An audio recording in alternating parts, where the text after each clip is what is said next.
السلام علیکم۔ کیسے ہیں آپ سب طلبہ؟ امید ہے آپ سب خیریت سے ہوں گے۔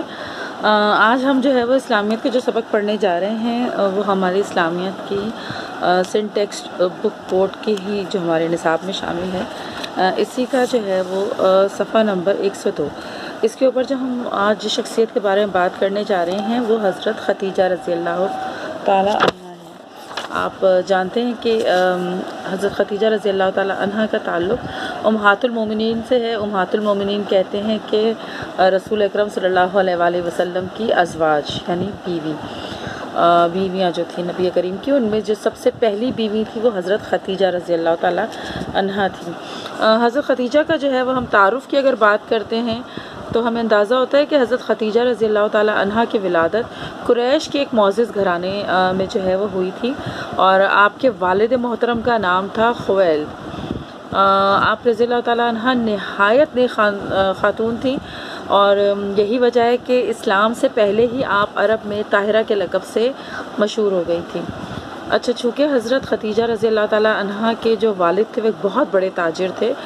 اور حضرت خدیجہ کا بھی قبول اسلام سے پہلے بڑے پیمانے پر تجارتی کاروبار تھا، اور وہ مختلف لوگوں کو اپنا مال جو ہے وہ دیا کرتی تھی تجارت کے لیے،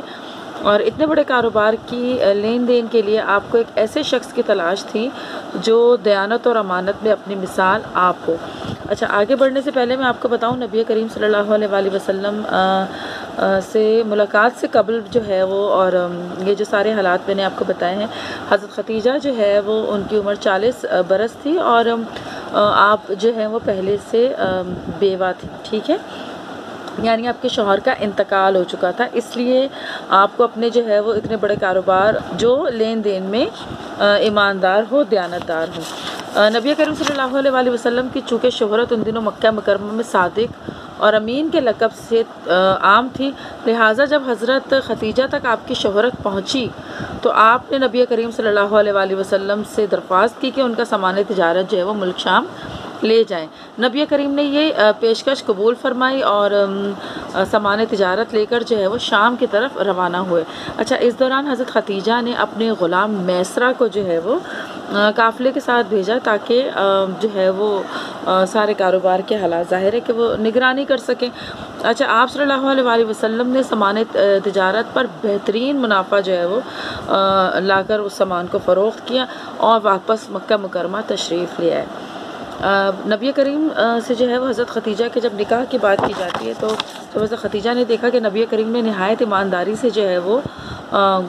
سامان تجارت فروخت کیا ہے، اور ان کی اخلاق کی، نبی کریم کی جو ہے وہ پاکیزگی کی تعریف جو ہے وہ جب حضرت خدیجہ نے سنی تو آپ صلی اللہ علیہ وآلہ وسلم جو نبی کریم صلی اللہ علیہ وآلہ وسلم سے جو ہے وہ حضرت خدیجہ پہلے سے ہی بہت زیادہ متاثر تھی، اور آپ کے اخلاق اور آپ کی شرافت اور اخلاق کی تعریف جو ہے وہ سن کر اور زیادہ متاثر ہوئی جب انہوں نے ان ساری باتوں کے متعلق اپنے غلام سے بھی سنا۔ تو کافی غور کرنے کے بعد آپ حضرت خدیجہ رضی اللہ تعالیٰ عنہ نے حضور اکرم کو شادی کا پیغام بھیجا، جسے آپ نے اپنے چچا حضرت ابو طالب سے مشورہ کرنے کے بعد قبول فرمایا۔ اور آپ کو ایک بات بتاؤں کہ نبی کریم کا نکاح جو ہے وہ حضرت خدیجہ سے حضرت ابو طالب نے ہی پڑھایا تھا، اور نکاح کے وقت حضرت خدیجہ رضی اللہ تعالیٰ عنہ کی عمر 40 سال تھی، جبکہ نبی کریم کی عمر جو ہے وہ 25 سال کی تھی۔ پھر ہم جو ہے وہ نبی کریم صلی اللہ علیہ وآلہ وسلم کے علاوہ جو ہے وہ حضرت خدیجہ کے کردار اور سیرت کی بات اگر کرتے ہیں تو آپ دیکھیں کہ وہ عرب میں پہلے سے ہی طاہرہ کے لقب سے مشہور تھیں، نیک خاتون تھیں، اور نکاح کے بعد تو حضرت خدیجہ نے ان کے کردار اور سیرت میں مزید نکھار آ گیا۔ آپ نے اپنی تمام تر دولت اور جائیداد اسلام کے لیے وقف کر دی۔ حضرت خدیجہ اسلام کی وہ واحد خاتون ہے جنہوں نے سب سے پہلے اسلام قبول کیا۔ اگر آپ سے یہ سوال کیا جاتا ہے کہ بچوں میں سب سے پہلے کس نے اسلام قبول کیا تو جواب ہوگا حضرت علی۔ مردوں میں سب سے پہلے کس نے اسلام قبول کیا، اس کا جواب ہوگا حضرت ابو بکر صدیق۔ اور جب عورتوں میں بات کی جاتی ہے کہ سب سے پہلے اسلام کس نے قبول کیا تو اس کا جواب ہوگا حضرت خدیجۃ الکبریٰ۔ تبلیغ اسلام کے سلسلے میں مشرکین مکہ کا آپ نے ظلم بھی سہا، جبر بھی سہا۔ نبی کریم کے ساتھ انہوں نے طرح طرح کی جو ہے وہ تبلیغ کے دوران جو بھی مشکلات نبی کریم پر آئیں انہوں نے بھی انہیں برداشت کیا، اور ایک وفا شعار رفیقہ حیات یعنی ایک وفا شعار بیوی کے طور پہ، ایک وفادار بیوی کے طور پہ آپ اپنے کردار سے اپنے فرائض نہایت خوش اسلوبی سے نبھاتی رہیں۔ حضرت علی سے روایت ہے کہ نبی کریم صلی اللہ علیہ وآلہ وسلم سے انہوں نے سنا کہ سب سے زیادہ جو شرف اور فضیلت والی عورت ہے وہ مریم بنت عمران ہے۔ مریم بنت عمران یعنی جو ہے وہ حضرت عیسیٰ علیہ السلام کی والدہ، اور سب سے زیادہ شرف اور فضیلت والی عورت حضرت خدیجہ بنت خویلد ہیں۔ اہل قریش کے علاوہ جو ہے وہ نبی کریم صلی اللہ علیہ وآلہ وسلم اور آپ کے خاندان کو جب مکہ مکرمہ سے جو ہے وہ نکال کر شعیب ابی طالب میں جو ہے وہ محصور کر دیا گیا تھا، یعنی ان سے ملنا جلنا بند کر دیا گیا تھا، سب نے ان سے تعلقات ختم کر لیے تھے۔ تو اس دوران بھی جو ہے وہ حضرت ام المومنین حضرت خدیجہ نے نبی کریم کا بھرپور ساتھ دیا، ہر قسم کی تکلیفوں کو برداشت کیا، یعنی اہل قریش نے نبی کریم کا بالکل ٹوٹلی بائیکاٹ کر دیا تھا، نہیں ملتے تھے کہ آپ اسلام کی تبلیغ کیوں کرتے ہیں، لیکن حضرت خدیجہ نے نبی کریم کا کسی صورت بھی جو ہے وہ ساتھ نہیں چھوڑا۔ حضرت خدیجہ کا نبی کریم کے ساتھ تقریباً 25 برس تک جو ہے وہ ساتھ رہا۔ نبی کریم کی جو ہے وہ نبوت کے 10 سال بعد حضرت خدیجہ کی عمر جب 65 برس کی تھی تو آپ کا انتقال ہو گیا، اور جس سال حضرت خدیجہ کا انتقال ہوا اسی سال حضرت ابو طالب کا بھی انتقال ہوا۔ ان دونوں ہستیوں سے نبی کریم کو بے پناہ محبت تھی،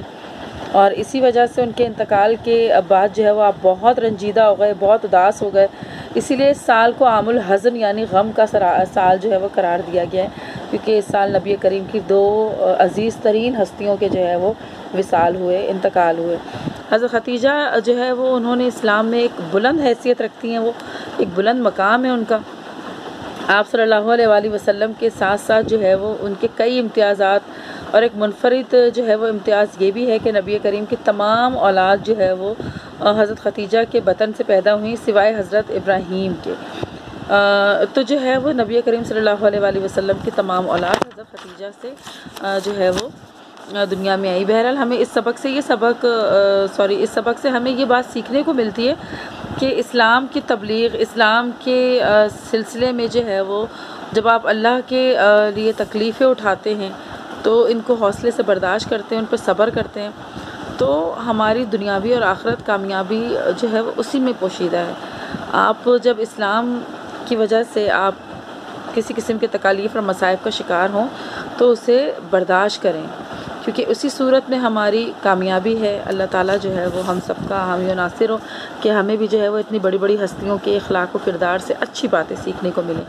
تو امید ہے طلبہ آپ کو یہ آج کا سبق سمجھ میں آیا ہوگا۔ اگر اس سبق سے ریلیٹ آپ کے دماغ میں کوئی بھی سوالات آتے ہیں، کوئی بھی نقطہ آپ کو صحیح سے سمجھ میں نہیں آتا ہے، تو آپ مجھ سے ضرور کمنٹ میں جو ہے وہ پوچھ سکتے ہیں۔ اپنی دعاؤں میں سب کو یاد رکھیے اور ہمیں بھی یاد رکھیے، اپنا ڈھیر سارا خیال رکھیے۔ انشاءاللہ پھر آپ سے ملاقات ہوگی ایک نئے سبق کے ساتھ۔ اللہ حافظ۔